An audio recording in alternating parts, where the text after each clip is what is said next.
लाडकी बहीण योजना महिन्याला 1500 रुपये मिळतात, म्हणून तुम्ही त्यांच्या लाडक्या बहिणी झालेल्या आहेत आणि ते तुमचे लाडके भाऊ.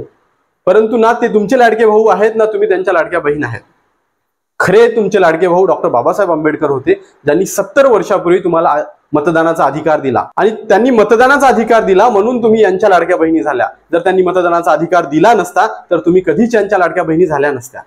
फक्त मतदानाचाच नाही तर तुम्हाला नोकरीचा अधिकार त्यांनी दिला, तुम्हाला दुसरं लग्न करण्याचा अधिकार त्यांनी दिला, तुम्हाला वारसा हक्काचा अधिकार त्यांनी दिला, तुम्हाला मूल दत्तक घेण्याचा अधिकार त्यांनी दिलेला आहे, तुम्हाला राष्ट्रपती होण्याचा अधिकार त्यांनी दिलेला आहे, तुम्हाला गृहमंत्री होण्याचा अधिकार त्यांनी दिलेला आहे, तुम्हाला फायनान्स मिनिस्टर होण्याचा अधिकार दिलेला आहे, तुम्हाला IAS IPS, तुम्हाला कलेक्टर, डॉक्टर, इंजिनियर अनेक त्या हुद्द्यावरती जाण्याचा अधिकार तुम्हाला डॉक्टर बाबासाहेब आंबेडकरांनी दिलेला आहे. आणि त्याच हिंदू कोड बिलामुळे तुम्हाला हे सगळे अधिकार मिळाले होते. परंतु तेच हिंदू कोड बिल नाकारण्यासाठी डॉक्टर बाबासाहेब आंबेडकरांच्या घरी महिलांचा मोर्चा गेला होता.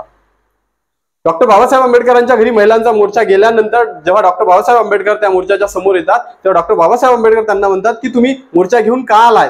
तर महिला सांगतात की हे हिंदू कोड बिल तुम्ही मागे घ्या. बाबासाहेब म्हणतात तुम्ही हिंदू कोड बिल वाचलंय का.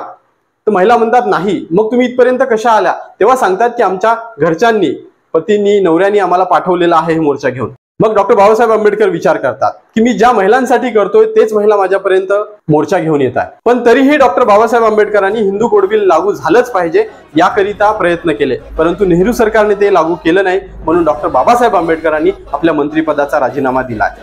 परंतु त्या हिंदू कोड बिलामुळे आज या सगळ्या महिलांना अनेक त्या सोयी आणि सुविधा उपलब्ध झालेल्या, ते केवळ आणि केवळ डॉक्टर बाबासाहेब आंबेडकरांमुळे.